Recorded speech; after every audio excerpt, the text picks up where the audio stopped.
أمرنا بشكر الوالدين والإحسان إليهما وحثنا على اغتنام برهما واصطناع المعروف لديهما وندبنا إلى خفض الجناح من الرحمة لهما إعظاما وإكبارا وأوصانا بالترحم عليهما كما ربيانا صغارا اللهم فارحم والدينا اللهم فارحم والدينا اللهم فارحم والدينا واغفر لهم وارحمهم وارض عنهم رضا تحل به عليهم جوامع رضوانك ومواتن عفوك وغفرانك وتحلهم به دار كرامتك وأمانك وأدر به عليهم لطائف برك وإحسانك اللهم اغفر لهم مغفرة جامعة تمحو بها سالف أوزارهم وسيئ إصرارهم وارحمهم رحمة تنير لهم بها المجيع في قبورهم وتؤمنهم بها يوم الفزع عند نشورهم اللهم تحنن على ضعفهم كما كانوا على ضعفنا متحننين وارحم انقطاعهم إليك كما كانوا في حال انقطاعنا إليهم راحمين وتعطف عليهم كما كانوا علينا في حال صغرنا متعتفين اللهم احفظ لهم ذلك الود الذي أشربته قلوبهم والحنانة التي ملأت بها صدورهم واللطف الذي شغلت به جوارحهم واشكر لهم ذلك الجهاد الذي كانوا فينا مجاهدين ولا تضيع لهم ذلك الاجتهاد الذي كانوا فينا مجتهدين وجازهم على ذلك السعي الذي كانوا فينا ساعين والرعي الذي كانوا فينا راعين أفضل ما جزيت به السعاة المصلحين والرعاة الناصحين اللهم برهم أضعاف ما كانوا يبروننا وانظر إليهم بعين الرحمة كما كانوا ينظروننا اللهم هب لهم ما ضيعوا من حق ربوبيتك بما اشتغلوا به في حق تربيتنا وتجاوز عنهم ما قصروا فيه من حق خدمتك بما آثرون به في حق خدمتنا واعف عنهم ما ارتكبوا من الشبهات من أجل ما اكتسبوا من أجلنا ولا تؤاخذهم بما دعتهم إليه الحمية من الهوى لما غلب على قلوبهم من محبتنا وتحمل عنهم الظلمات التي ارتكبوها فيما اجترحوا لنا وسعوا علينا والطف بهم في مضاجع البلاء لطفا يزيد على لطفهم في أيام حياتهم بنا اللهم وما هديتنا له من الطاعات ويسرته لنا من الحسنات ووفقتنا له من القربات فنسألك اللهم أن تجعل لهم منها حظا ونصيبا وما اقترفناه من السيئات واكتسبناه من الخطيئات وتحملناه من التبعات فلا تلحقهم منا بذلك حوبا ولا تحمل عليهم من ذنوبنا ذنوبا اللهم وكما سررتهم بنا في الحياة فسرهم بنا بعد الوفاة اللهم ولا تبلغهم من أخبارنا ما يسوءهم ولا تحملهم من أوزارنا ما ينوءهم ولا تخزهم بنا في عسكر الأموات بما نحدث من المخزيات ونأتي من المنكرات وسر أرواحهم بأعمالنا في ملتقى الأرواح إذا سر أهل الصلاح بأبناء الصلاح ولا تجبهم منا على موقف افتضاح بما نجترح من سوء الاجتراح اللهم وما تلونا من تلاوة فزكيتها وما صلينا من صلاة فتقبلتها وعملنا من أعمال صالحة فرضيتها وتصدقنا من صدقة فنميتها فنسألك اللهم أن تجعل حظهم منها أكبر من حظوظنا وقسمهم منها أجزل من أجسامنا وسهمهم من ثوابها أوفر من سهامنا فإنك أوصيتنا ببرهم وندبتنا إلى شكرهم فأنت أولى بالبر من البارين وأحق بالوصل من المأمورين اللهم اجعلنا لهم قرة أعين يوم يقوم الأشهاد وأسمعهم منا أطيب النداء يوم التناد واجعلهم بنا من أغبة الآباء بالأولاد حتى تجمعنا وإياهم والمسلمين جميعا في دار كرامتك ومستقر رحمتك ومحل أوليائك مع الذين أنعمت عليهم من النبيين والصديقين والشهداء والصالحين وحسن أولئك رفيقا ذلك الفضل من الله وكفى بالله عليما وصلى الله على سيدنا محمد وآله وصحبه وسلم والحمد لله رب العالمين آمين بسر الفاتحة.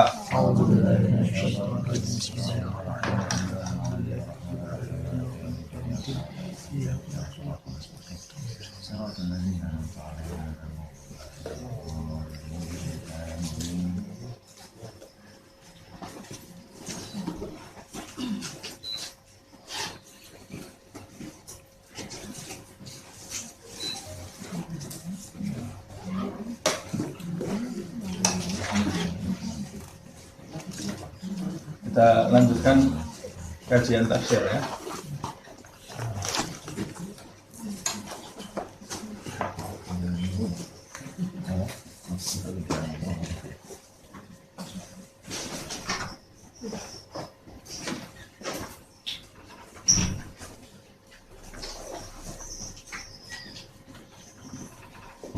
Terakhir sampai di ayat 130 terakhir.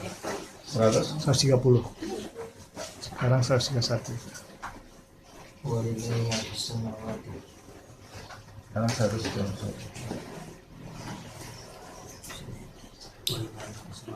Ya.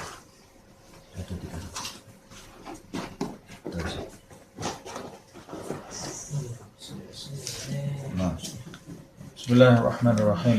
Alhamdulillahirabbil alamin.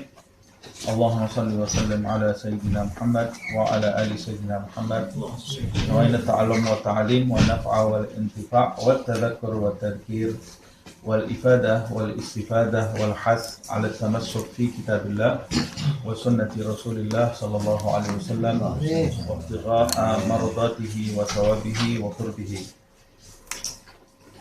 Kita lanjutkan kajian tafsir surat An-Nisa. Terakhir pembahasan kita di ayat 130.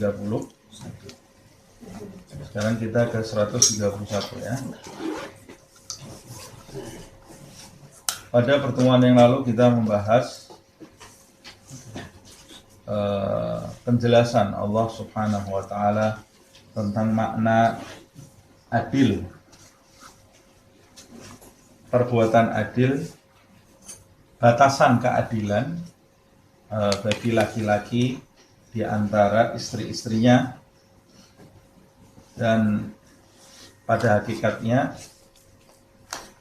seadil-adilnya manusia, sekuat-kuatnya keinginan para suami untuk adil di hadapan istri-istrinya, maka mereka tidak akan bisa sempurna keadilannya. Itu sebabnya batasan keadilan itu seperti yang kita bahas, batasan keadilan itu saat seorang suami tidak membiarkan salah satu istrinya terkatung-katung, terlantar karena kecenderungannya terhadap salah satu di antara istri yang lain. Artinya ketika dia memiliki lebih dari satu istri, maka dia harus adil dalam nafkah, harus adil dalam pangan, harus adil dalam pakaian, harus adil dalam tempat, harus adil dalam nafkah batin sesuai dengan porsi masing-masingnya. Kemudian selanjutnya Allah menjelaskan wa iyatafarraqa yughnillahu kullan min sa'atih.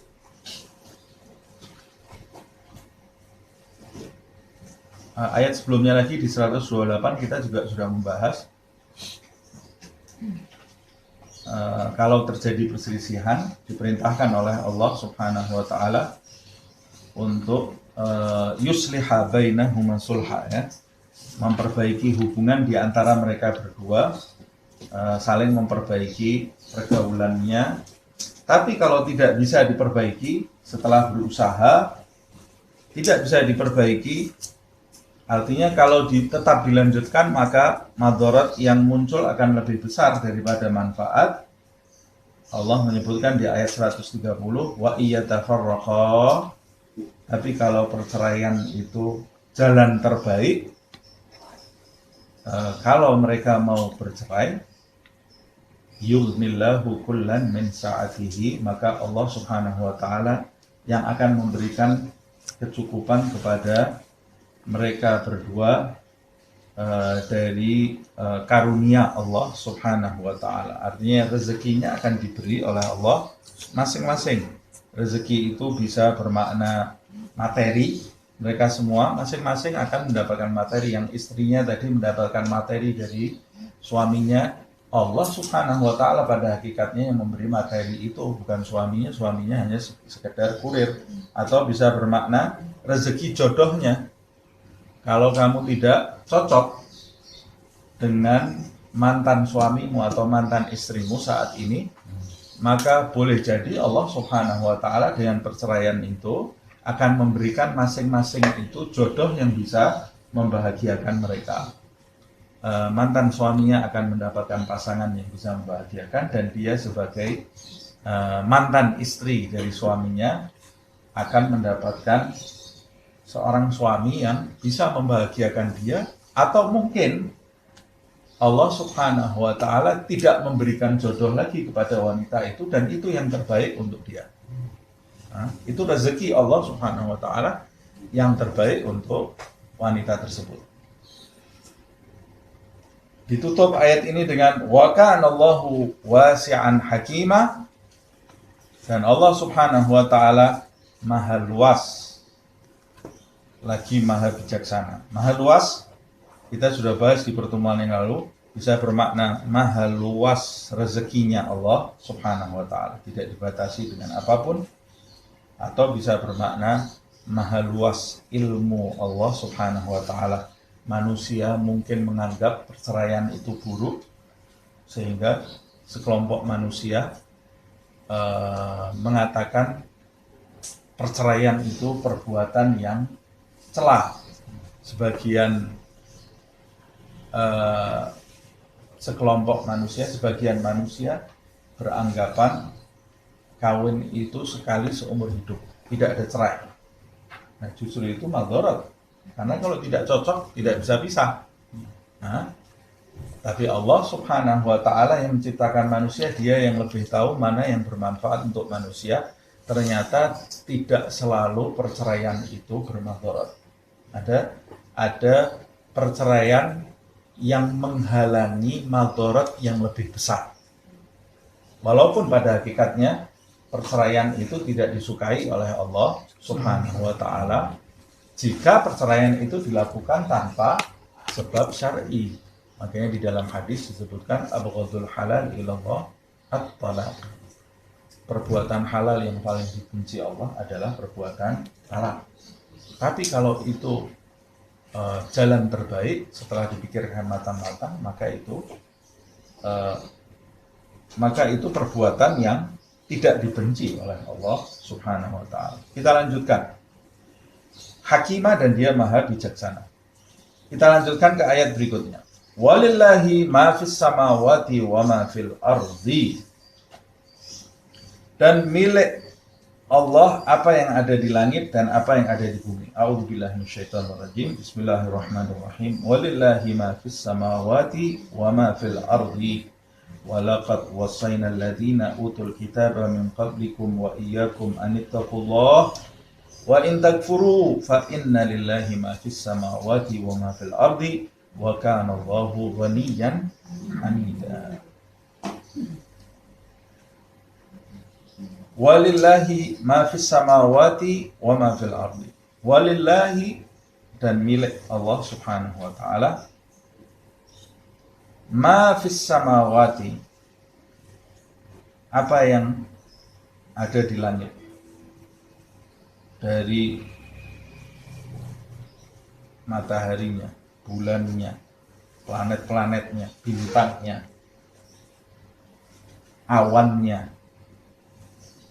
malaikat-malaikat yang menghuni, atau seluruh makhluk yang tampak, yang tidak tampak, yang kasat mata, atau yang tidak terlihat oleh mata, miliknya Allah Subhanahu wa ta'ala. Wa ma fil ardi, dan begitu pula apa yang terdapat di dalam bumi ini, yang terkandung di dalam bumi, harta karunnya atau apapun, airnya, milik Allah Subhanahu wa ta'ala. Manusia ini cuma ngontrak di sini ya. Ini miliknya Allah Subhanahu wa ta'ala. Manusia ini tidak memiliki apa-apa. Bahkan manusia yang mengaku dirinya memiliki sepetak tanah di bumi ini, atau harta karunnya, atau airnya, atau pulaunya, manusia itu sendiri yang mengaku sebagai pemilik sesuatu di muka bumi ini, sebenarnya dia adalah miliknya Allah Subhanahu wa ta'ala. Tumbuh-tumbuhan miliknya Allah Subhanahu wa ta'ala. Kebun yang dimiliki setiap manusia, yang sebagian tidak enggan mengeluarkan zakatnya, kebunnya itu miliknya Allah Subhanahu wa ta'ala. Buah-buahan yang muncul itu miliknya Allah Subhanahu wa ta'ala. Ternak yang mengaku sebagian manusia miliknya, yang enggan mengeluarkan zakat dari ternaknya itu miliknya Allah Subhanahu wa ta'ala. Allah yang menjadikan ternak itu jinak di hadapan pemiliknya, dan Allah yang mengeluarkan manfaat bermacam-macam dari ternak tersebut bagi kehidupan manusia.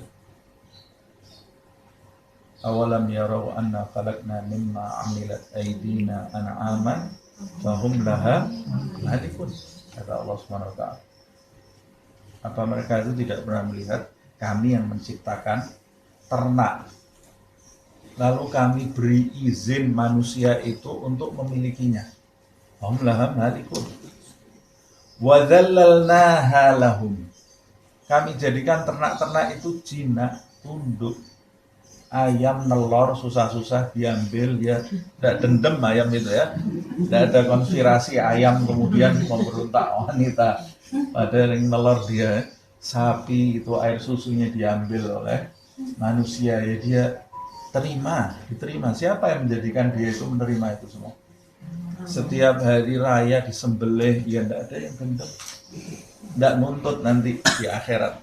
Siapa yang menjinakkan semua itu? Wadzallalnaha lahum. Kami yang merendahkan, menundukkan binatang-binatang ternak itu bagi mereka manusia. Wadzallalna lahum faminha rakubuhum Wa minha, sebagian ada yang ditunggangi. Kuda, sapi ditunggangi, disuruh ngantarkan manusia ini kemana-mana. Allah yang menentukan itu ya. Wa minha ya'kulun, sebagian disembelih, dimakan binatang. Wa minha rakubuhum wa minha ya'kulun wa lahum fiha apa itu ya? Wa masyarib, ada yang bisa diminum, ada yang bermanfaat macam-macam lainnya. Afala yashkurun. Subhanalladzi khalaqal azwaja kullaha mimma tunbitul ardu wa min bukan itu. Awalam yarau anna khalaqna lahum mimma amilat aydina an'aman fahum laha malikun wa dhallalnaha lahum faminha rakubuhum wa minha ya'kulun wa lahum fiha manafi'u wa masyarib afala yashkurun. Subhanalladzi, apa itu ayatnya? Coba buka dulu. Surat Yasin itu. Subhanalladzi,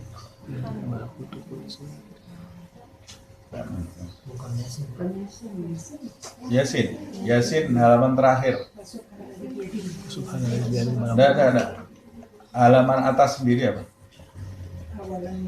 Anna khalaqna lahum mimma amilat aydina an'aman wa dalalnaha lahum wa minha rakubuhum wa minha ya'kulun wa lahum fiha manafi'u wa masyarib afala yashkurun wattakhadhu. Yasin itu dibaca setiap pagi, tapi ketika bacanya cepat, kalau bacanya pelan bisa lupa ya. Wattakhadhu min ujung-ujungnya ini manusia yang dikasih manfaat macam-macam ini. Wattakhadhu min dunillahi alihatan terus wahum lahum jundun muhdar fala yahzunka qawluhum inna na'lamu ma yusirruna awalam yaral insanu anna khalaqna lahum min nutfatin fa idza huwa. Nah, ini yang mau saya sebut gitu ya. Awalam yaral insanu, manusia ini. Awalam yaral insanu khalaqna min nutfatin. Ini manusia yang bisa nundukkan ternak, ini semua Allah yang nundukkan. Manusia itu cuma diciptakan dari nutfah. Fa idza huwa khasimun mubin. Tiba-tiba setelah lahir besar, diizinkan Allah memiliki macam-macam di bumi ini. Fa idza huwa khasimun mubin. Tiba-tiba dia jadi pembangkang yang nyata. Bangkang Allah, disuruh salat malas, disuruh zikir malas, disuruh zakat enggan, disuruh nyembah Allah tidak mau, disuruh tunduk kepada Allah tidak mau. Padahal manusia ini tidak memiliki apa-apa pada hakikatnya. Walillahi ma fis samawati wa ma fil ardi. Miliknya Allah subhanahu wa ta'ala apa yang di langit dan apa yang ada di bumi. Walillahi, milik Allah itu mencakup maknanya Allah yang menciptakan,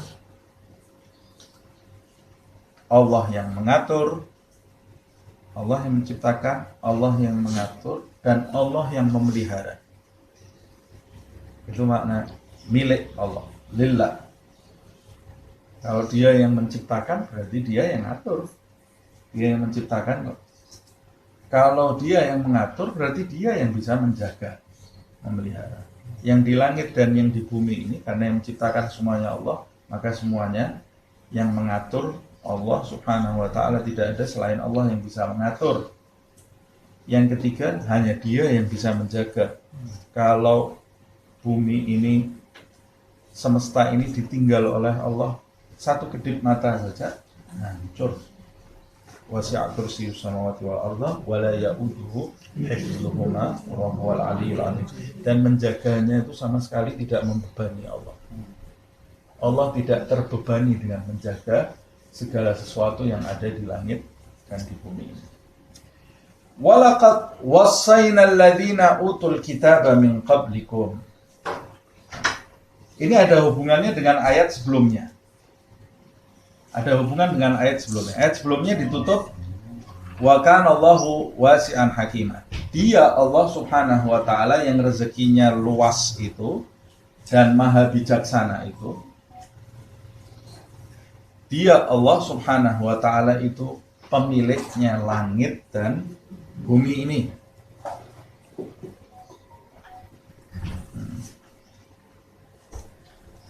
Maka berhati-hatilah wahai kalian, wahai suami terhadap istri-istri kalian. Lihat ini, ada Allah pemiliknya langit dan bumi. Berhati-hatilah wahai para istri terhadap suami kalian. Allah ini yang memiliki langit dan bumi. Berhati-hatilah dalam urusan warisan. Berhati-hatilah dalam urusan mahar. Berhati-hatilah dalam urusan perceraian. Hati-hati. Suami jangan kikir terhadap istrinya. Istri jangan liar di hadapan suaminya. Harus bakti kepada suaminya.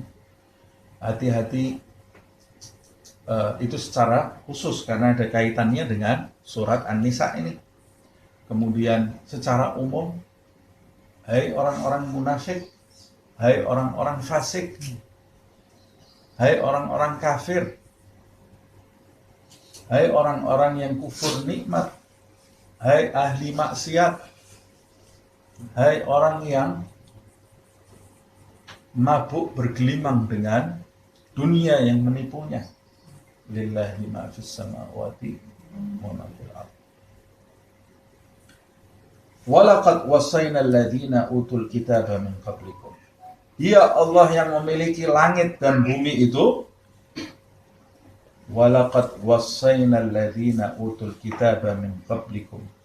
Telah memberikan wasiat kepada orang-orang yang menerima kitab sebelum kamu, wa iyyakum, dan kepada kalian. Memberi wasiat. Wasiat itu ucapan yang disampaikan atau pesan yang disampaikan yang di dalamnya mengandung kebaikan. Itu namanya wasiat. Allah ini berwasiat. Para nabi berwasiat. Dan orang yang beriman juga diperintahkan untuk berwasiat. Wa tawassaw bil haqqi wa tawassaw bis sabr. Orang yang tidak merugi itu orang yang saling berwasiat. Tapi wasiat apa ini? Wa tawassaw bil haqq. Saling wasiat, mewasiati dalam kebenaran, wa tawassaw bis sabr. Saling mewasiati dalam kesabaran. Juga disunahkan setiap orang itu meninggalkan wasiat untuk keturunannya. Wasiat bisa dalam bentuk ucapan, bisa dalam bentuk tulisan.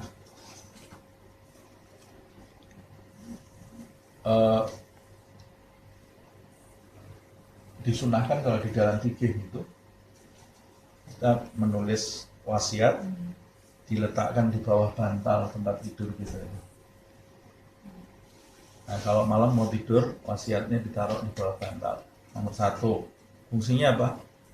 Mengingatkan kita belum tentu kita bangun dari tidur lagi. Nah, boleh jadi itu tidur terakhir kita, tidur terus gitu ya. Wah Ustaz, saya kalau kayak gitu tidak bisa tidur, saya malah terus. Tapi itu sunnah di dalam fikih. Malah deg-degan jadi tidak bisa tidur. Tapi itu sunnah di dalam fikih.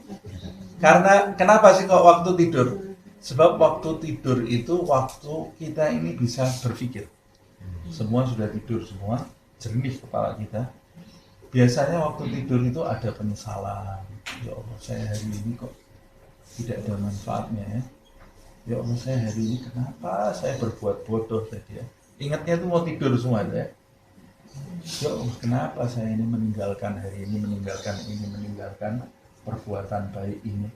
Ya Allah, kenapa tadi pagi itu saya ngomong nyakiti hatinya si fulan. Ya Allah, itu biasanya ingat semua waktu mau tidur. Nah, sama nanti ketika kita mau tidur terakhir kalinya, waktu kita sakaratul maut, Semua perbuatan, amal perbuatan kita dari mulai kita lahir sampai kita sekarat itu semuanya nampak di depan kita. Dan itu lebih jelas lagi.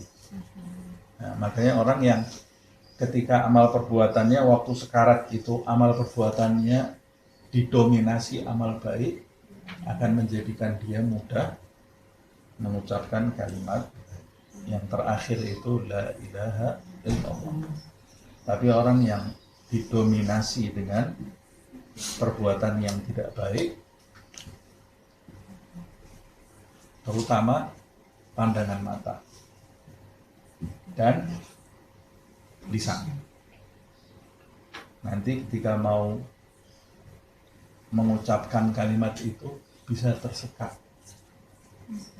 tidak bisa mengucapkan. Nah, mudah-mudahan dimudahkan nanti saat kita sakarat untuk mengucapkan kalimat tauhid. Amin.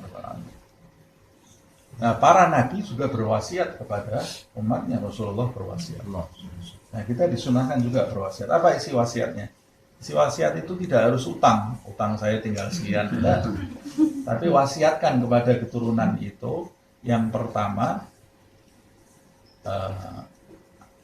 seperti yang diwasiatkan Allah kepada alladzina utul kitab wa iyyakum. Apa wasiatnya? Anit taqullah. Takwa kepada Allah Subhanahu wa ta'ala. Wasiatkan kepada keturunan kita agar bertakwa kepada Allah Subhanahu wa ta'ala, agar berpegang kepada ajaran Islam. Fala tamutunna illa wa antum muslimun, seperti wasiatnya Nabi Yakub di surat Al-Baqarah ke anak-anaknya. Fala tamutunna illa wa antum muslimun. Nabi Ibrahim juga berwasiat ke anak-anaknya. Nah, kita juga harus berwasiat kepada anak-anak kita. Nah, sebelum kita berwasiat kan kita juga harus berusaha dulu agar kita selalu dalam Islam. Bagaimana? Fala tamutunna illa wa antum muslimun. Jangan mati kecuali dalam keadaan Islam. Mau dunia berubah seperti apapun, pokoknya saya tetap Islam. Loh, yang menentukan mati dalam keadaan Islam itu siapa? Allah. Ya, itu wasiatnya berat lah. Kita kan tidak tahu mati kita seperti apa. Maksudnya jangan mati kecuali dalam Islam itu kamu harus berusaha setiap saat melakukan perbuatan yang tidak menjadikan kamu keluar dari Islam, sehingga kalau Israel datang kamu berada di dalam Islam. Itu maksudnya. Kemudian wasiatkan juga, tambahkan agar selalu berada di dalam akidah Ahlus Sunnah wal Jamaah. Ahlus Sunnah wal Jamaah, yaitu secara fikih salah satu dari 4 mazhab. Secara akidah, akidahnya Asy'ariyah atau Maturidiyah.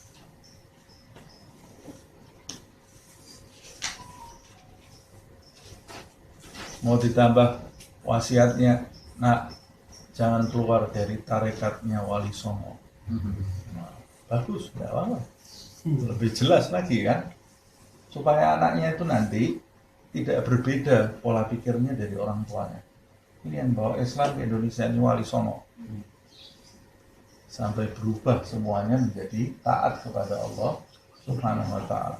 Nah, sekarang kita dapati karena orang tua itu egonya besar, baik-baik sendiri, anaknya tidak pernah diajari. Orang tuanya dulu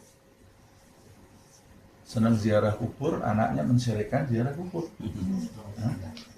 Orang tuanya dulu senang maulutan, anaknya sekarang membid'ahkan maulutan. Lah, orang tua kamu dulu berarti bid'ah. Orang yang membid'ah-bid'ahan maulud itu, orang tuanya dulu maulutan. Membid'ahkan tahlil, dulu orang tuanya tahlilan. Berarti dia menghina orang tuanya sendiri. Yang penting kan kita itu harus berada di dalam yang benar. Kamu tuh taunya kamu dalam kebenaran itu dari mana? Tidak belajar. Orang zaman sekarang itu siapa yang belajar? Makanannya instan, ilmunya instan, semuanya serba instan. Penyakit semuanya, kanker, ilmunya kanker, makanannya menyebabkan kanker. Nah, wasiatkan kepada anak-anak kita supaya kita tidak tergolong orang yang egois. Supaya nanti kalau dia umpamanya berbeda mau nuntut kita di akhirat, ya Allah, saya sudah nulis wasiat nih. Dia sendiri yang enggak mau. Lepas tanggung jawab. Tapi kalau kita tidak pernah mengajarkan kepada mereka, tidak pernah wasiat, nanti dia bisa nuntut kita. Wasiatkan juga agar berakhlak, wasiatkan agar bertingkah laku yang baik, wasiatkan juga agar berbakti kepada orang tuanya walaupun sudah wafat, menziarahi, mendoakan.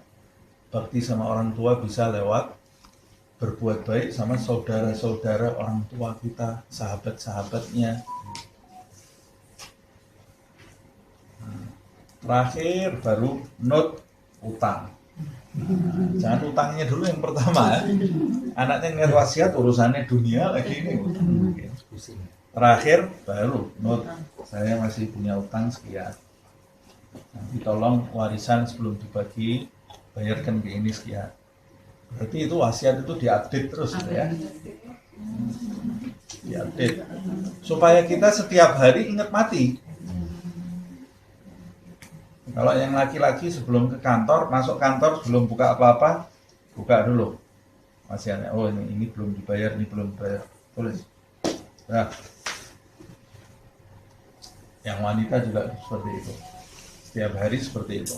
Nah, dengan begitu kita akan selalu ingat ini mungkin hari terakhir kita. Mungkin saya tidak sampai di sore hari. Atau yang masuk di waktu maghrib, mungkin saya tidak ketemu pagi besok. Bisa jadi ini malam terakhir saya. Jadi kita selalu siap setiap saat. Mudah-mudahan panjang umur, sehat walafiat, yang sakit disembuhkan, insyaallah. Amin. Nah, itu makna wasiat tadi ya. Utul kitab, yaitu orang-orang yang mendapat kitab sebelum Nabi Muhammad SAW, umatnya Nabi Ibrahim, umatnya Nabi Daud, umatnya Nabi Musa, umatnya Nabi Isa, wa iyyakum, dan kami Allah juga mewasiatkan kepada kalian, hai umat Muhammad SAW. Wasiatnya melalui apa ya Allah? Melalui rasul-rasul mereka dan melalui kitab-kitab yang diturunkan oleh Allah Subhanahu wa ta'ala melalui rasul mereka, dan juga kalian melalui Muhammad SAW. Nah, ini Allah menyebutkan sama kalian dapat wasiat, umat terdahulu juga dapat wasiat, jadi bukan cuma kalian. Nah, ini menimbulkan efek secara psikologis.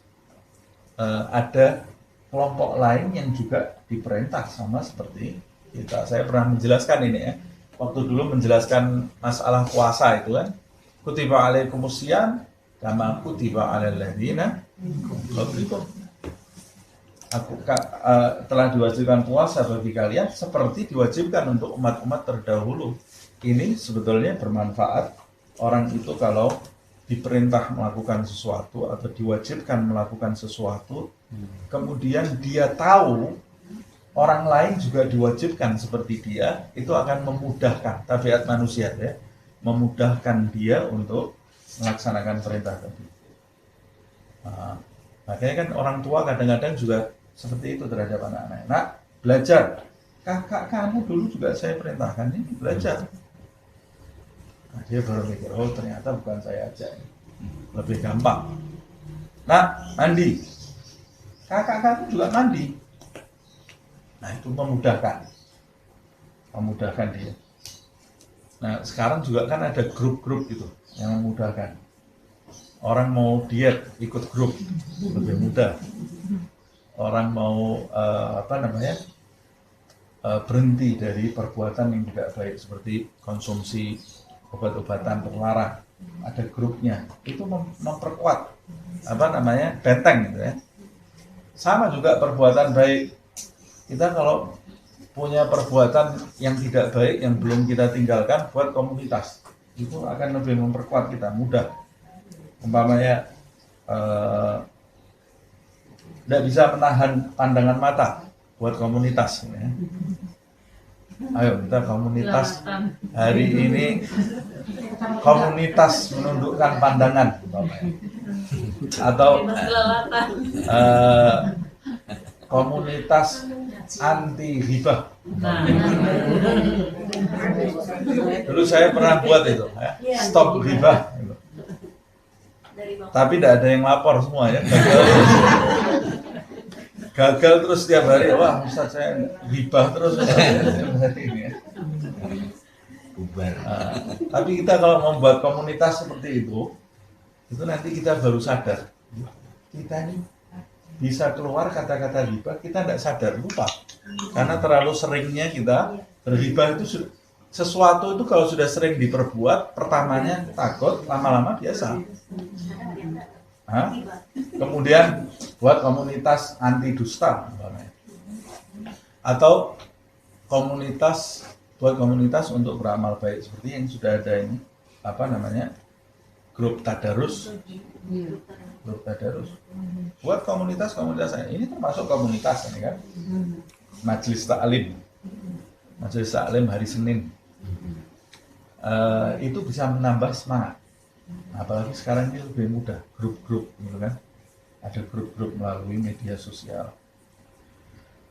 Buat komunitas yang positif, perbandingan yang positif, dan buat komunitas melibatkan seseorang kepada hal-hal yang tidak ada kaitannya dengan akhirat. Itu komunitasnya setan, yang melupakan orang kepada negeri akhirat, komunitas setan. Jadi kita jangan membuat komunitas yang membantu dakwahnya setan. Buat komunitas yang membantu dakwahnya Nabi Muhammad SAW. Tawasau bil haq, bukan tawasau bil batil. Karena wasiat itu tidak ada wasiat kebatilan, wasiat itu kebenaran. Ta'awun wa ta'awanu 'alal birri wat taqwa wa la ta'awanu 'alal itsmi wal 'udwan. Allah yang berkata, saling tolong menolong, dukung mendukung kamu. Karena manusia ini sekuat-kuatnya manusia, suatu saat dia bisa terpuruk, membutuhkan dukungan orang lain. Walaupun dia ustadz, ada istilah ustadz juga manusia. Ustadz itu ya bisa terpuruk dia bukan Superman deh. Ya, dia bisa down juga. Suatu saat dia bisa tergelincir melakukan kesalahan, nasallallahu alaihi. Manusia biasa. Nabi Muhammad saja didukung. Nabi Muhammad itu ada pendukungnya, ada Bilal ibn Rabah, ada Abu Bakar As-Siddiq, ada Umar ibn Al-Khattab. Ini kalau ada ustadz zaman sekarang merasa dirinya super power, saya nggak perlu dibantu siapa-siapa. Lebih hebat kan dari Nabi Muhammad ya. Nabi Muhammad saja perlu dukungan. Namanya manusia, makhluk sosial. Makanya Allah memerintahkannya ta'awun. Kalau punya masalah, punya orang-orang yang pas, ceritakan, cari jalan keluar, mencari jalan keluar. Jangan semua ditelan sendiri, bisa putus nanti sekering kepalanya ya. Dan umat manusia kok semua ditelan sendiri, ceritakan, tidak ada masalah. Bukan membuka aib atau bukan pasrah kepada selain Allah, tapi menceritakan untuk mencari solusi dan bercerita kepada orang yang tepat. Bukan cerita semua orang tahu nasibnya dia. Itu buat status kalian, tidak usah cerita, tidak usah cerita kepada siapa-siapa. Sudah, kan seperti itu. Orang yang paling bagus itu masalahnya ditelan, tidak ada orang lain yang tahu. Kalau dia bercerita, cerita untuk mencari solusi, ngadu sama Allah. Kita lanjutkan ini ya. Wa iyyakum, dan juga kepada kalian hai umat Muhammad sallallahu alaihi wasallam. Apa wasiatnya ya Allah? Anittaqullah. Takwa kalian kepada Allah Subhanahu wa taala. Ittaqullah. Nah, takwa itu maknanya bisa bermacam-macam. Kebetulan kita hari Sabtu Minhajul Abidin juga membahas masalah takwa ini. Takwa itu bisa berarti takutlah kalian kepada Allah Subhanahu wa taala. Maksudnya takut kepada Allah. Kok saya disuruh takut sih kepada Allah Subhanahu wa taala? Ini dia yang lillahi ma fis samawati wa fil ardh. Masa kamu enggak takut sama Allah? Yang punya langit sama bumi ini Allah nih. Kita ketemu polisi aja kadang-kadang ketakutan. Yang punya jalan polisi kan. Nggak pakai masker, sekarang ini ada razia. Langsung ketakutan. Atau lampu merah nggak berhenti, ada polisi. Takut kan. Yang punya jalan dia. Padahal dia nggak punya apa-apa itu. Nah, ketemu presiden, kita takut lagi. Ketemu raja. Takut kita raja dunia ini. Kenapa dia? Ketemu preman, penguasa di kampung sini ini dia. Hati kamu. Ini yang punya langit sama bumi kok berani-beraninya berani melanggar. Sampai Allah itu dari banyaknya manusia yang tidak takut, Allah itu sampai mewasiatkan kepada manusia, manusia takut sama saya. Dari bodohnya manusia itu ya. Kamu kok tidak takut sama saya ini? Saya yang punya langit dan bumi ini. Antaqullah. Takwa kamu kepada Allah. Nah, takwa itu dari kata wiqayah, penjagaan. Maksudnya, jagalah diri kamu dari murka Allah Subhanahu wa ta'ala.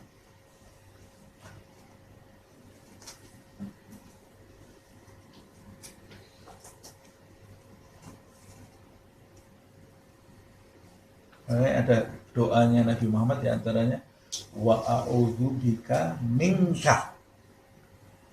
Ya doa, ya Allah, dan aku berlindung kepadamu darimu. Minta tolong sama Allah dari Allah. Gimana berlindung dari Allah? Maksudnya dari murkanya Allah Subhanahu wa ta'ala. Kalau Allah murka kepada hamba, habis hamba itu, habis. Nah, benar-benar iblis itu sudah habis nasibnya dan tidak bisa berubah. Fir'aun habis nasibnya, Abu Jahal habis. Kita mudah-mudahan sampai habis nasib kita. Masih ada kesempatan. Cari ridhonya Allah, jangan cari murkanya. Bagaimana ya Allah? Anittaqullah. Takutlah kamu kepada Allah. Pelihara dirimu dari murkanya Allah Subhanahu wa ta'ala. Takut. Karena kalau Allah sudah murka kepada kamu, ya kamu ini akan menghadapi kesengsaraan yang tidak ada habisnya. Jangan nantang Allah. Anittaqullah. Yang kedua bermakna takwa itu sendiri. Bertakwalah kamu kepada Allah, yaitu makna yang umum lah. Apa makna takwa itu? Menjalankan perintah, menjauhi larangan. Menjauhi larangan Allah Subhanahu wa ta'ala. Itu cara memelihara diri kita dari murkanya Allah Subhanahu wa ta'ala, menjalankan perintah-perintah Allah karena Allah, bukan karena yang lain. Menjauhi larangan-larangan Allah karena Allah, bukan karena yang lain. Saya sholat bukan karena makhluk. Saya menjauhi larangan Allah bukan karena makhluk juga, bukan karena sebab selain Allah Subhanahu wa ta'ala. Ini saya pernah jelaskan. Orang menjauhi zina. Ketika ditanya, kenapa kamu menjauhi zina? Takut penyakit AIDS. Oh, jadi kalau tidak ada AIDS kamu zina. Ini bukan bertakwa ya. Orang tidak mau minum minuman arak keras. Kenapa kamu tidak minum arak? Takut ginjal nanti. Berarti kamu belum bertakwa. menjauhi larangan Allah karena Allah. Walaupun nanti ada obat AIDS, obat atau diciptakan arak yang aman buat ginjal, buat liver, tetap dia tidak mungkin minum arak. Nah, itu namanya takwa. Apa sebabnya? Allah tidak suka. Selesai. Itu namanya orang yang taat. Nggak usah dibahas-bahas lagi. Kenapa sih soalnya nggak boleh dimakan? Babi kok nggak boleh dimakan, kenapa? Kan sekarang bisa itu diambil, cuma ininya cacing pitanya dihilangkan, diurai, itu sudah bisa. Kenapa sih? Berarti Allah tidak membolehkan saya makan babi. Selesai. Itu namanya takwa. Nah, sami'na wa ata'na. Betul. Bukan kayak Bani Israel, sami'na wa asaina. Nah, Bani Israel itu seperti itu ya. Kami dengar ya Allah, tapi kami tidak mau taat. Dan seperti itu, sami'na wa ata'na. Takwa kepada Allah Subhanahu wa taala yang memiliki apa yang ada di langit dan apa yang ada di bumi. Wa in takfuru,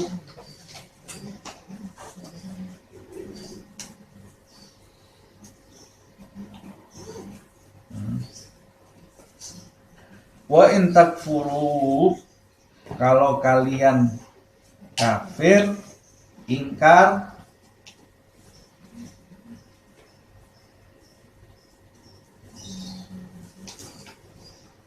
kufur itu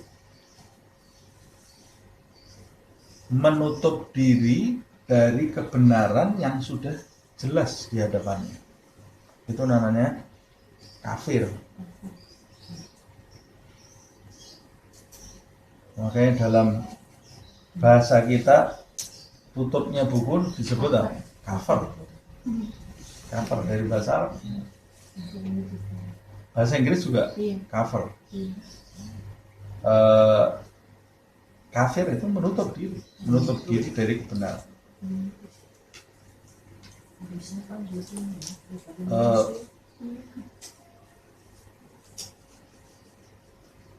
Kalau kalian kafir atas perintah ini, atas perintah takwa ini, kalau kalian nekat tetap tidak mau bertakwa, kalian kafir terhadap apa yang disampaikan oleh Muhammad SAW, padahal dia sudah jelas menyampaikannya. Fa inna lillahi ma fis samawati wa ma fil ardi. Ini jawabannya, sesungguhnya milik Allah lah apa yang ada di langit dan apa yang ada di bumi. Ini itu kan jika itu pasti ada jawabannya kan? Ini berarti jawabannya tidak disebut oleh Allah, tapi ancamannya saja disebut. Kayak zaman sekarang ini, umpamanya polisi ini ya, polisi bilang kalau keluar ke jalan pakai helm.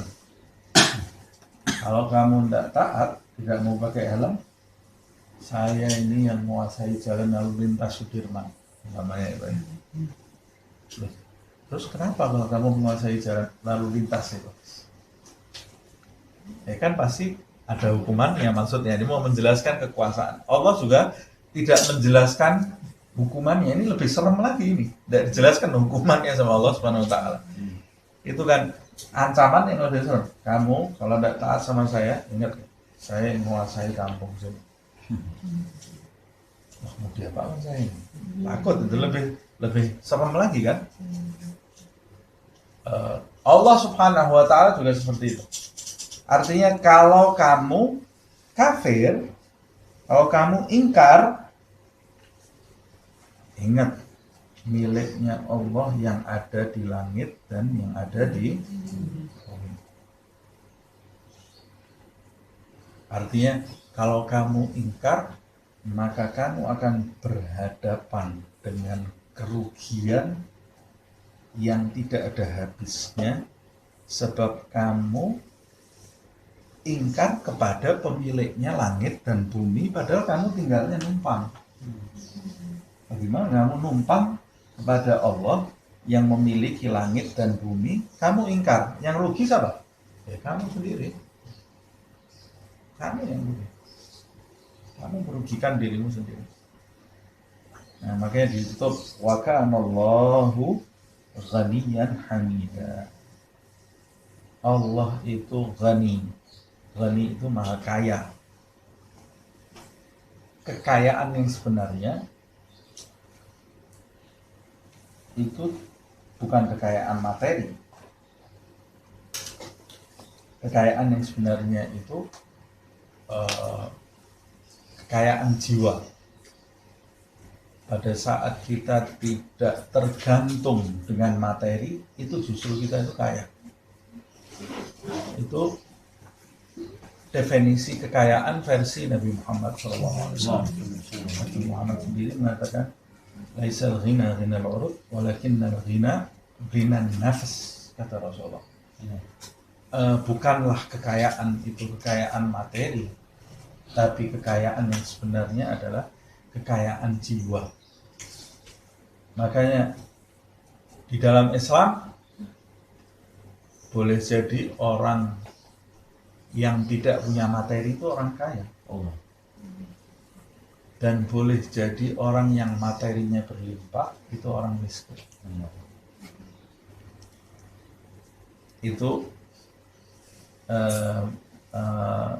maknanya.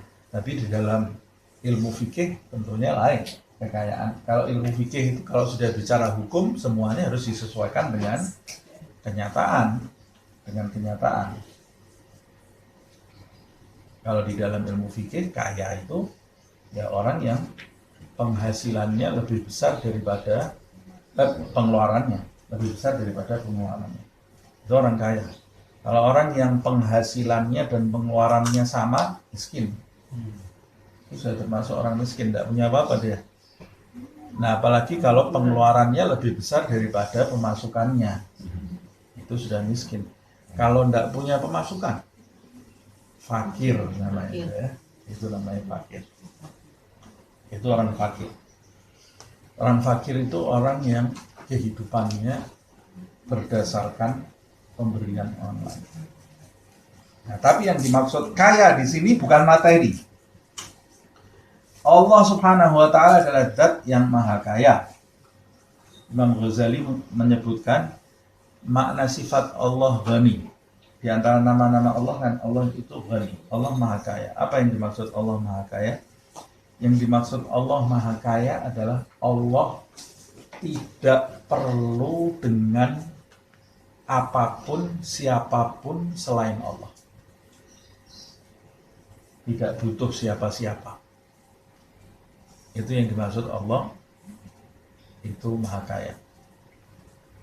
Makanya innallaha ghaniyyun. Dalam ayat juga disebut wa antumul fuqara, dan kalian itu fakir-fakir. Allah ghani. Artinya fuqara itu jamak dari fakir. Fakr itu artinya orang yang perlu uluran tangan dari orang lain. Nah, Allah ghani, Allah itu tidak butuh. Kalian itu makhluk yang butuh. Allah tidak butuh. Jadi kalau kalian kafir, Allah itu tidak butuh sama kalian. Kalian beriman, tidak nambah apa-apa. Kalian kafir semuanya, Allah juga tidak rugi. Nah, innallaha ghaniyyun. Wa kana Allah itu maha kaya, tidak butuh dengan apa-apa. Hamidah. Hamid dan maha terpuji. Maha terpuji. Dia itu maha terpuji, yaitu dia itu baik, indah,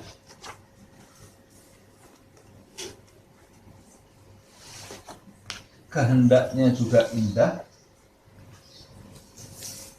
keputusannya indah, makanya dia itu zat yang terpuji. Orang yang terpuji itu orang yang penampilannya baik, terus tingkah lakunya baik, ini orang yang terpuji. Makanya Muhammad itu adalah manusia yang paling terpuji. Muhammad SAW. Dia itu orang yang paling banyak memuji Allah, dan dia adalah satu-satunya manusia yang paling terpuji. Makanya dia dinamakan Muhammad dari kata hamdu, alhamdu. Nah, Allah Subhanahu wa ta'ala itu dia zat yang terpuji, maha terpuji. Allah Subhanahu wa ta'ala maha terpuji karena dia Allah yang memuji dirinya sendiri, dan selain Allah itu memuji Allah Subhanahu wa ta'ala. Ciptaan itu akan memuji Allah Subhanahu wa ta'ala, sebab segala Allah itu baik dan segala ketetapannya itu baik buat kita. Makanya zat yang paling layak dipuji satu-satunya adalah Allah Subhanahu wa ta'ala. Sebab dia yang memelihara kita. Dia yang memelihara kita, Rabbul Alamin, pemelihara alam semesta ini. Nah, makanya dia yang paling terpuji. Nah, di dalam ayat ini terulang beberapa kali ini. Lillahi ma fis samawati wa ma fil ard. Walaqad wasayna alladziina utul kitaba wa iyyakum an ittaqullaha wa in takfuru fa inna lillahi ma fis samawati wa ma fil ard. Terulang 2 kali. Ayat berikutnya 132, walillahi ma fis samawati wa ma fil ard. 3 kali ini ya, diulangi 3 kali. 132, walillahi ma fis samawati wa ma fil ardi. Dan miliknya Allah Subhanahu wa ta'ala apa yang ada di langit dan apa yang ada di bumi. Ini diulangi yang ketiga kalinya. Wa kafa billahi wakila. Dan cukuplah Allah Subhanahu wa ta'ala sebagai pemeliharanya. Nah, sebagian ahli tafsir mengatakan ini kenapa sudah diulang 3 kali dalam ayat 131 dan 132. Sebagian ahli tafsir menafsirkan ini bentuk penekanan supaya kita selalu memperhatikan bahwa semua yang ada di dalam diri kita ini, atribut yang ada, kekayaan yang kita miliki, dari mulai yang kita ketahui sampai yang kita tidak ketahui, semuanya itu bukan milik kita, tapi miliknya Allah SWT. Supaya kita sadar bahwa kita ini hanya pinjam. Orang yang meminjam itu nanti harus mengembalikan dengan utuh. Orang yang meminjam, maka dia harus menggunakan pinjaman tadi untuk hal-hal yang baik, bukan untuk menggunakan pinjaman tadi menentang yang meminjami. Kita minjem kok digunakan untuk menentang. Makanya saya pernah sampaikan cerita ini, tapi tidak ada salahnya saya sampaikan lagi. Waktu ahli maksiat datang ke Ibrahim ibn Adham, dia bisa berhenti dari maksiatnya, dia datang ke Ibrahim ibn Adham, salah satu wali besar. Wahai Ibrahim, aku ini tidak bisa berhenti maksiat. Kata Ibrahim bin Adham, sudah kalau tidak bisa berhenti tidak masalah, kata Ibrahim, tapi kamu harus melakukan salah satu dari 3 hal. Kalau bisa melakukan salah satu dari 3 hal ini, kamu boleh lanjut maksiat. Apa itu 3 hal itu? Yang pertama, kamu jangan tinggal di buminya Allah, cari tempat lain. Jangan tinggal di rumahnya Allah, cari tempat lain. Loh, biasanya dulu tinggal di mana? Semua tempat ini miliknya Allah Subhanahu wa ta'ala, kata ahli maksiat. Oh, berarti kamu harus tinggal di sini ya? Ya sudah jelas, kata orang tadi. Ya, kalau begitu kamu jangan makan rezekinya Allah, cari rezeki yang lain aja.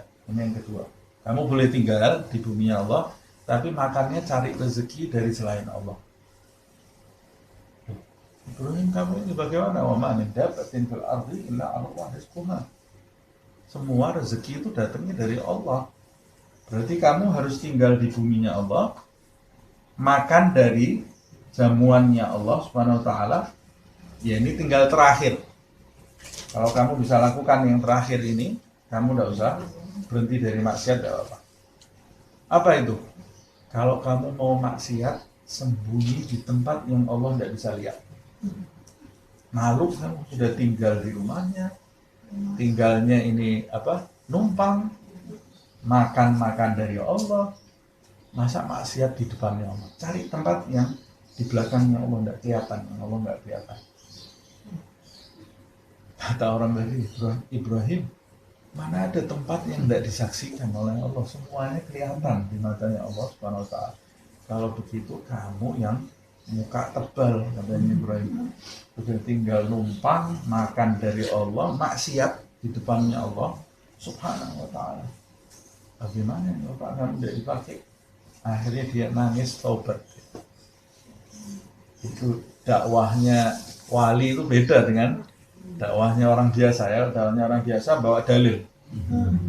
Wabillahi mulkus samawati. Tidak paham juga, tidak masuk.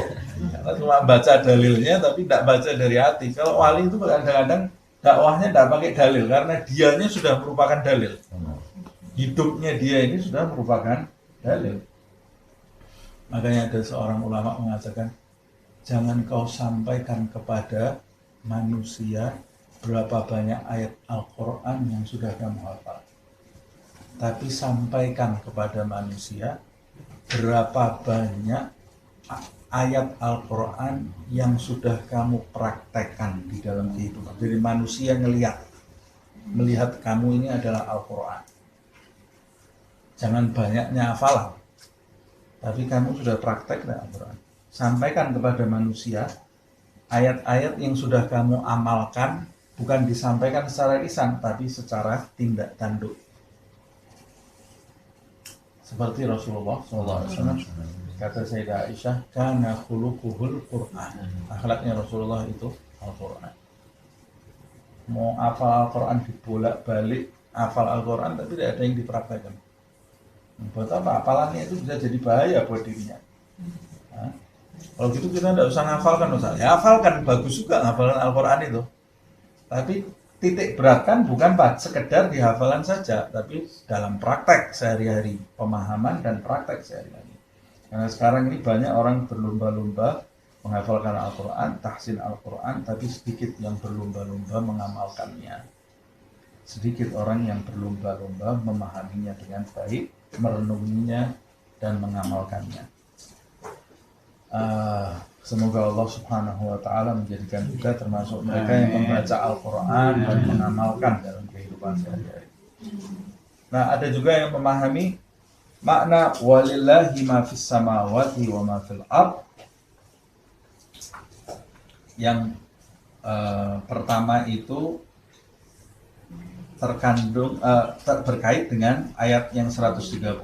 Allah itu maha luas rezekinya, maha bijaksana, dan dia itu pemilik segala yang di langit dan di bumi.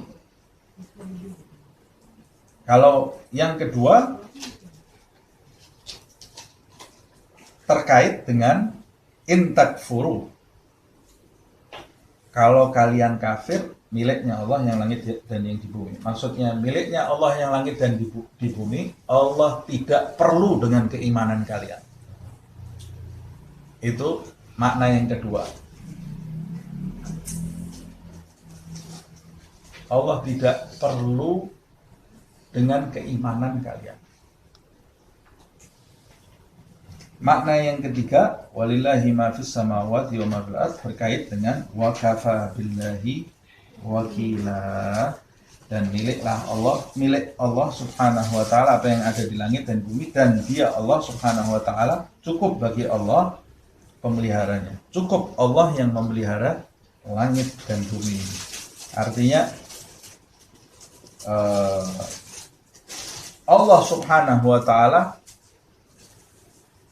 tidak sulit dalam memelihara.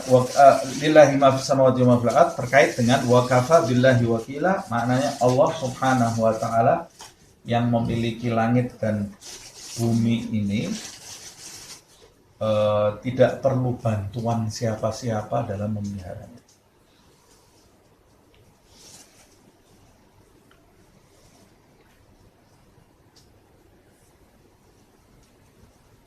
dia yang benar-benar kuasa. Dan dia tidak perlu dengan keimanan siapapun. Itu sebabnya ayat berikutnya, iyasha, kalau dia menghendaki. Berarti dia tidak menghendaki. Ya kan? Kalau ada kata-kata in, kalau, berarti dia tidak melakukan itu. Kalau aku mau, aku bisa ambil mobil kamu. Berarti aku tidak mau ngambil mobil kamu. Nah, tapi punya kemampuan? Punya kemampuan itu. Nah, Allah Subhanahu wa taala mengatakan iyasha. Kalau dia mau, kalau dia berkehendak, kalau Allah mau menghendaki. Allah cuma menjelaskan kekuasaannya ini ya. Yudhibkum, Allah akan melenyapkan kalian. Allah kalau mau melenyapkan kita, lenyap semua kita ini, habis. Ini kenapa sih kalau Allah bicara seperti ini? Supaya kita ini tahu, supaya kita ini takut kepada Allah. Kita ini nggak megang nasib kita masing-masing. Yang terjadi 1 menit lagi ini kita nggak tahu loh apa. 2 menit lagi yang terjadi kita nggak tahu. Ada kabar apa 1 menit lagi? Nggak tahu. Kok kita bisa merasa aman? Merasa aman dengan maksiat kita kepada Allah Subhanahu wa taala. Fala ya'manu makrallah. Dan tidak ada yang merasa aman dari makar Allah Subhanahu wa taala kecuali orang-orang yang rugi.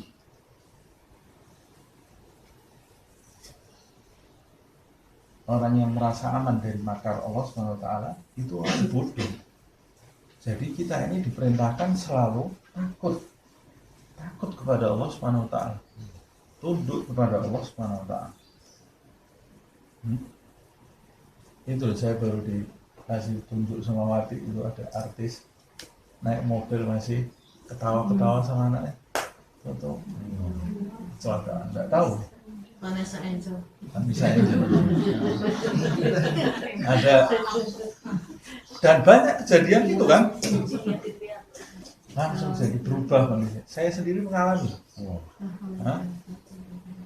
Enggak apa-apa, saya dari cerita dulu anak pertama saya. Wah, anak pertama waktu mau lahir kan kita bahagianya luar biasa di USG, anaknya kata dokter, wah bagus ini kondisinya semua bagus, normal. Tahu lahir jantungnya tidak beres, 1 hari umurnya meninggal. Jadi suasana yang tadinya menyambut kelahiran itu bahagia bisa berubah. Huwa adhaka wa abka.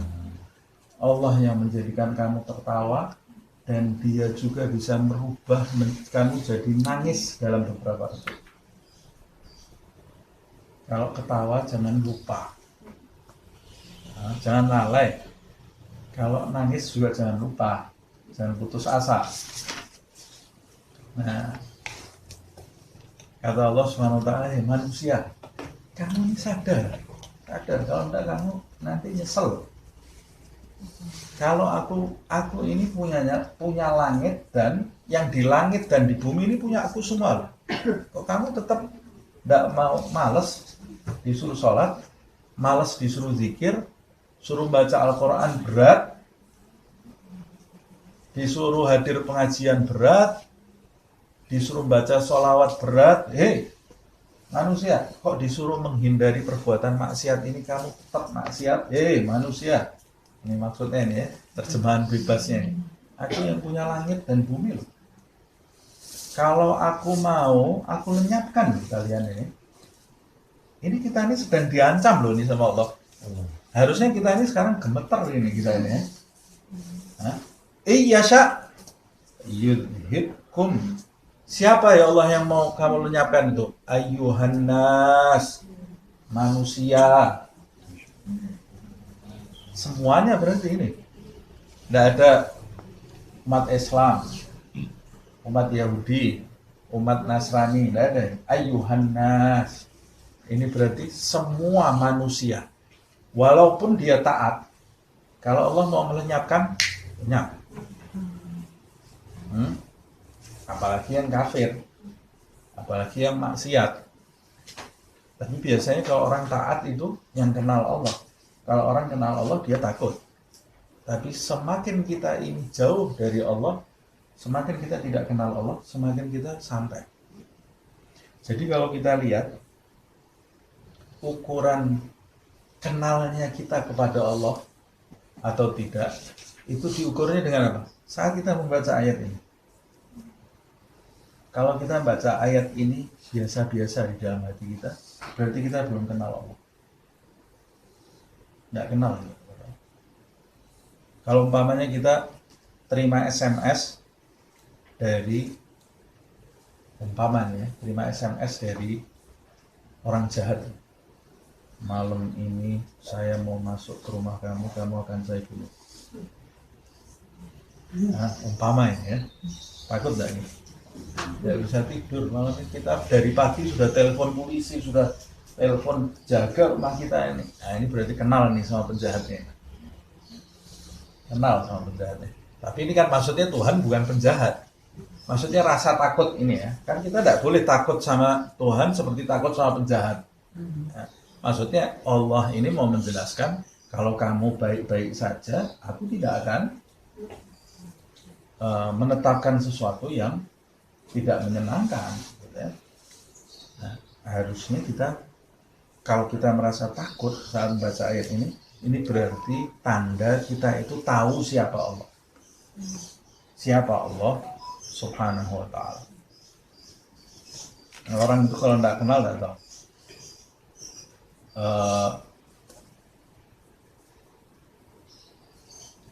Raja umpamanya dia jalan pakai pakaian rakyat. Rakyatnya jadi tidak tahu itu raja kan. Jadi dia biasa-biasa saja santai. Begitu dikasih tahu, itu raja. Baru dia takut. Nah, umpamanya seperti itu. Kalau kita tidak kenal Allah Subhanahu wa ta'ala, ya kita santai. Santai ya. Kalau kita tidak kenal kehidupan setelah dunia ini, kita santai dunia. Kata Rasulullah SAW, kalian tidak melihat, kalian tidak tahu apa yang saya ketahui. Maksudnya kehidupan setelah ini. Kalau kita tahu ngerinya kehidupan di alam kubur dan hari kebangkitan, ngerinya hari hisab, ngerinya hari ketika manusia itu ditimbang amalnya, menakutkannya ketika manusia harus berjalan di atas titian sirat. Kita tidak bisa ketawa kan? Tapi karena kita tidak tahu semua itu, loh kan saya sudah belajar tahu. Ya kamu belajar mengetahui informasinya, tapi hati kamu belum mengenalinya. Nah, belum mengetahui kadarnya, belum tahu kamu. Makanya kita biasa-biasa, santai-santai. Santai. Nah, berarti caranya kita ini supaya selamat, anit takul. Itu supaya selamat itu ya takwa itu tadi. Harus mengetahui. Bagaimana caranya saya tahu? Ini baca Al-Quran ini diresapi. Caranya memperkenalkan Allah kepada hati kita, bukan cuma kepada otak kita. Kenalkan Allah ke hati kita. Kalau Allah ini sudah masuk ke dalam hati, itu kita selamat dunia akhirat. Caranya memperkenalkan bagaimana? Baca ayat Al-Quran dengan perenungan. Baca dengan perenungan. Terutama ayat-ayat mengenai akhirat. Kebesaran Allah SWT. Jangan cuma bacanya sambil lalu. Berhenti, direnungi, buat perbandingan.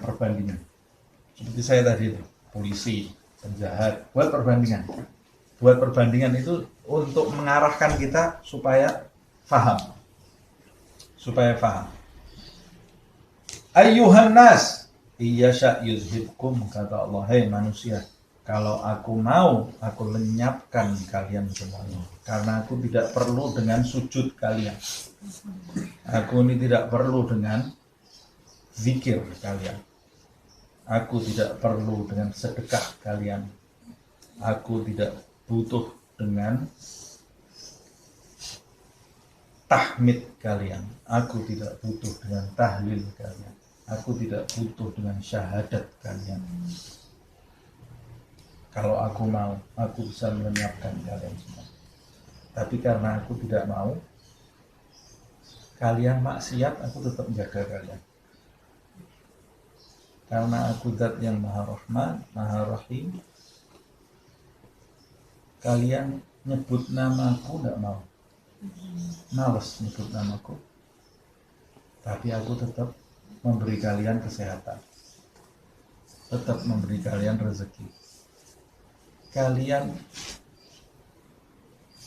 sujud kepadaku, kalaupun kalian sujud, kalian melaksanakannya dengan pas-pasan. Males. Aku tetap membiarkan kalian pagi ini sarapan. Kalau Allah mau kan sarapan berhenti di sini. Mau banget. Ada sepupu saya makan pecel gitu. Waktu itu lapar. Dia lahap ini kan, ada tidak tahu di tempenya ada staples. Itu ada lapar nih perutnya ya. Masuk staplesnya nyantol di sini. Sudah tidak bisa apa-apa. Dari kepingin makan harus malam itu juga dibawa ke meja operasi, dioperasi diambil staplesnya. Oh bukan staples, kayak tusuk itu. Kayu apa-apa itu masuk. Titing masuk di sini. Ada lagi sepupu saya yang lain pulang dari sekolah, ya Allah lemes ya, ibunya sudah menyediakan ini ya, marak makan, pulangnya berhenti di sini, operasi lagi itu apa? Ya Allah, manusia ini lemahnya nih ya. Kalau Allah mau itu bisa jadi problem macam-macam ini ya, bisa jadi problem macam-macam. Makanya ya sudah lah, ya, akui kita ini tidak punya apa-apa, lemah ini. Kalau Allah mau, kata Allah, ayuhan nas yudhibkum wa ya'ti bi akharin, dan aku bisa datangkan umat selain kamu sebagai pengganti kamu. Aku datangkan umat baru lagi. Kamu tidak mau sujud toh? Aku bisa hapus kamu ini dari alam semesta ini, aku hapus kalian. Aku datangkan umat yang sujud terus kepadaku. Kamu tidak mau zikir. Aku Allah bisa lenyapkan kalian dari bumi ini, dan aku datangkan sekelompok umat baru yang hidupnya zikir terus, sholat terus, ngaji terus. Kalau aku mau, kata Allah, tapi aku tidak mau itu. Kenapa Allah tidak mau? Karena rahmatnya Allah kepada umat manusia, khususnya umat Nabi Muhammad SAW. Kita ini ditunggu-tunggu baiknya sama Allah, ditunggu tobatnya oleh Allah SWT. Coba kita bayangkan aja, umpama ini ya, kan ini mustahil kalau namanya umpama. Kalau kita jadi Tuhan satu hari saja, kita kira-kira kalau ada hamba yang seperti kita ini akan kita apakan? Dihapus. Belum sampai duha sudah habis kita ini ya. Umpama kalau kita dikasih sama Allah mandat, sudah kamu ngatur bumi ini satu hari, mati semua manusia ini mungkin ya, kita hukum semuanya. Itu sama seperti sabarnya orang tua sama anaknya. Orang tua ini sama anaknya sabarnya luar biasa. Sudah disabari sama orang tua itu, anaknya mesti bapak jahat, ibu jahat. Padahal saya sudah sabarnya luar biasa. Nah, dia tidak tahu. Kalau kamu jadi saya pernah ngomong ke anak saya, tidak nurut, tidak nurut. Saya katakan ini cuma bercanda, ya. Jadi bukan serius saya, cuma supaya dia sadar. Mudah-mudahan nanti kamu punya anak seperti kamu. Dia, oh jangan mau ya. Jadi dia sadar bahwa dirinya ini sekarang buruk gitu. Jadi dia tahu, kamu tak mau punya anak seperti kamu kan? Saya juga tidak mau punya anak seperti kamu. Nah kalau kamu tidak mau punya anak seperti kamu, ya kamu sekarang rubah. Nah, kamu rubah sifat kamu. saya tidak mau punya anak seperti ini, dan kamu jangan sampai punya anak seperti ini. Nah, kita seperti itu. Jangan sampai kita ini jadi hamba yang Allah Subhanahu wa Ta'ala malas menantang juga. Jangan sampai, alhamdulillah. Makanya kadang-kadang Allah itu mengingatkan kita melalui orang-orang terdekat kita. Ini kok susah diatur ya anak saya hari ini. Lihatlah, kamu sama Allah bagaimana? Susah diatur gak sama Allah? Kalau kamu susah diatur, ya ini Allah mengingatkan kamu melalui anak kamu. Kadang-kadang pasangan hidup kita. Kadang-kadang sampai hewan tunggangan.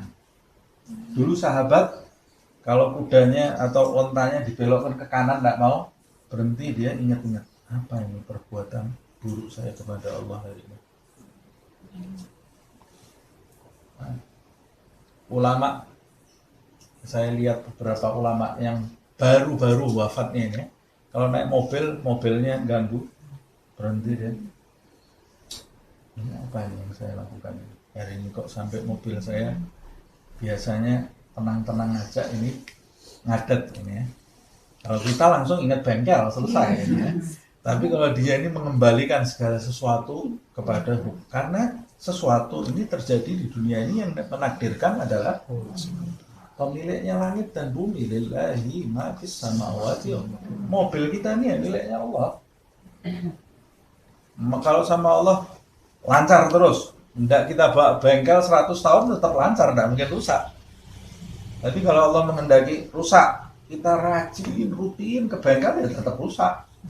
Nah, walaupun di dunia ini pasti kan ada sebab akibat, tapi semuanya itu sebab itu juga terjadi atas kehendak Allah Subhanahu wa Ta'ala. Nah, ada kalau tidak salah Habib Segaf bin Umar, jadi hidup kira-kira 100 tahun yang lalu. Dia kalau antara maghrib dan isya tidak mau diganggu. Jadi antara maghrib dan isya dia ada di Masjid Thaha bin Umar di Sewon. Tidak boleh ada yang ngajak dia bicara. Zikir ya. Kan sunnah itu menghidupkan maghrib dan isya. Tiba-tiba ada salah satu anaknya yang datang menghampiri dia di masjid. Anaknya ini mau ngasih tahu bahwa adiknya, anaknya dia yang paling kecilnya, adiknya ini jatuh, kakinya patah. Waktu ngasih tahu, tidak dijawab sama dia. Suruh pulang. Ini waktunya maghrib dan isya. Kalau kita sudah lari langsung pulang nih. Loh, dia tidak sayang sama anaknya. Sayangnya luar biasa dia sama anaknya. Ya. Tapi dia lebih sayang Allah Subhanahu wa Ta'ala. Nanti ini bisa ditunda nih. Selesaikan dulu sampai isya, dia sholat isya terus pulang anaknya nangis, kakinya patah kok. Kalau kita langsung mikir dokter, panggilkan ikat, dia duduk dulu sini nak, didudukkan, keluarganya dikumpulkan semua. Siapa yang maksiat hari ini atau meninggalkan perbuatan perintah wajib? Apa? Tanya satu-satu. Sholat nggak hari ini? Anaknya ditanya. Sholat nggak? Sholat, semua sholat ya abah, saya sholat. Kamu ini yang patah kakinya, kamu sholat nggak? Sholat. Semua perbuatan ditanyakan. Oh, ada satu yang ketinggalan yang belum dipanggil. Siapa? Pembantu rumah tangganya. Kan tinggal serumah sama dia. Panggil tuh pembantu rumah tangga. Kamu sholat nggak? Enggak. Jadi ada orang nggak sholat di rumah kita ini. Ini kita diingatkan sama Allah. Jadi bukan mikir kakinya ini, tulangnya gimana ini. Nah, pertama nomor satu mikir hubungan dengan Allah SWT. Sebab Allah itu tidak menurunkan Nabi setelah Nabi Muhammad. Nah, kita tidak mungkin kelihatan malaikat. Nih Allah mengingatkan kamu, semaput kita pingsan kita lihat malaikat. Ya. Tapi Allah mengingatkan kita ini melalui ayat Al-Quran, kadang-kadang melalui kehidupan kita ini ya. Kalau ada yang tidak beres, ingat dulu nih, apa yang saya perbuat hari ini, hubungan saya apa ini yang Allah nggak suka ini. Nah, ingat seperti itu.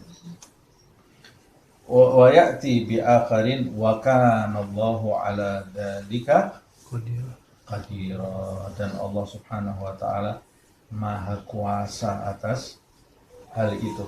Allah kuasa berbuat demikian. Tidak ada yang bisa menghalangi Allah Subhanahu. Tapi ada hikmahnya. Allah tidak merubah, karena saya sampaikan tadi, karena rahmatnya Allah Subhanahu wa taala luas. Yang kedua, karena ada di alam ini memang Allah menghendaki ada yang taat, ada yang tidak taat. Allah sudah menghendaki itu.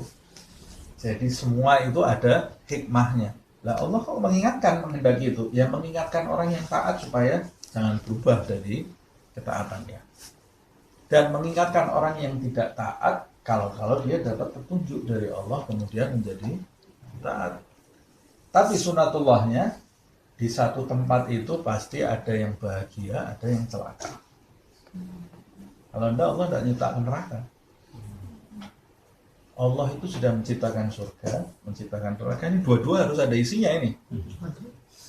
Kan pasti ada isinya, tidak mungkin Allah menciptakan sesuatu sia-sia.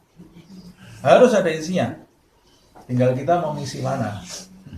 Mau ngisi yang mana kita? Ya pasti mau ngisi surga lah. Jangan sampai saya ini termasuk calon pengisi neraka. Na'udzubillah min dzalik. Ini harus ada isinya. Yang isi siapa itu neraka itu? Allah sudah menggariskan. Bahan bakarnya neraka manusia. Bahan bakarnya api neraka itu manusia. Sudah digariskan oleh Allah Subhanahu wa taala. Nah, kita ini mau jadi bahan bakar neraka atau mau jadi calon surga? Wah, Ustaz, pengajiannya serem nih hari ini. Memang serem ini. Memang harus serem ini pengajian ini. Ayatnya serem ini ayatnya, betul. Ini ayat serem betul ini. Nah, kita harusnya tercambuk hari ini ya. Hati kita ini harus tercambuk. Harusnya kita sekarang ini tergugah untuk taat kepada Allah Subhanahu wa taala. Kalau mau taat kepada Allah Subhanahu wa taala, niatnya jangan setengah-setengah, tapi dalam perwujudannya setahap demi setahap. Niatnya tidak boleh setengah-setengah. Niatnya saya harus jadi makhluk yang taat, tunduk, takut kepada Allah Subhanahu wa taala. Perwujudannya bertahap, ibadahnya bertahap. Jangan terus pulang sampai rumah sholat 1000 rakaat semuanya. Bubar nanti ya, cuma sekali aja tak ya. Tapi bertahap, semuanya bertahap. Mulai ini saya harus punya target, harus punya planning dalam kehidupan, sebab kita tidak tahu waktu kita yang tersisa lagi di muka bumi ini. Semoga Allah Subhanahu wa taala menggolongkan kita termasuk hamba-hambanya yang takwa kepada Allah Subhanahu wa taala. Semoga Allah menggugah kesadaran kita saat ini menjadi hamba yang takut, tunduk, patuh kepada Allah Subhanahu wa taala, menjadi hamba yang taat kepada Allah, dan semoga kita digolongkan hamba-hamba yang diridhoi oleh Allah Subhanahu wa taala, yang dijaga, diselamatkan oleh Allah lahir, batin, dunia, akhirat. Begitu juga kedua orang tua kita, pasangan hidup kita, anak-anak kita, keluarga kita, kerabat dekat, kerabat jauh kita, sahabat-sahabat kita, dan orang-orang yang mencintai kita, orang-orang yang kita cintai, dan seluruh umat Nabi Muhammad SAW. Semoga Allah mengampuni umat Nabi Muhammad SAW, memaafkan kesalahan umat Nabi Muhammad SAW, dan menjadikan kita sebagai umat Nabi Muhammad yang sebenar-benarnya. Amin ya rabbal alamin. Al-Fatihah.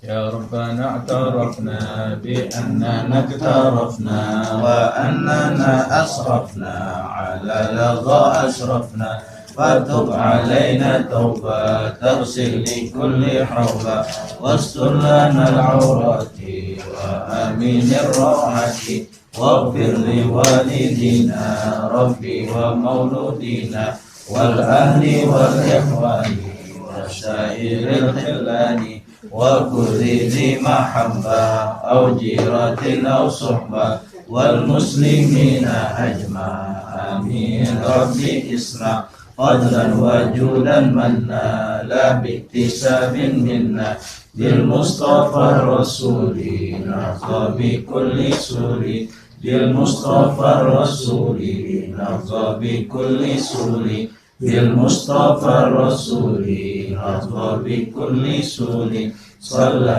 وسلم ربي عليه عد الحب وآله وصحبه عداد طش الصحب والحمد لله في البدر والثناء سبحانك اللهم وبحمدك أشهد أن لا إله إلا أنت أستغفرك وأتوب إليك سبحان ربك رب العزة عما يصفون وسلام على المرسلين والحمد لله رب العالمين والعفو منكم.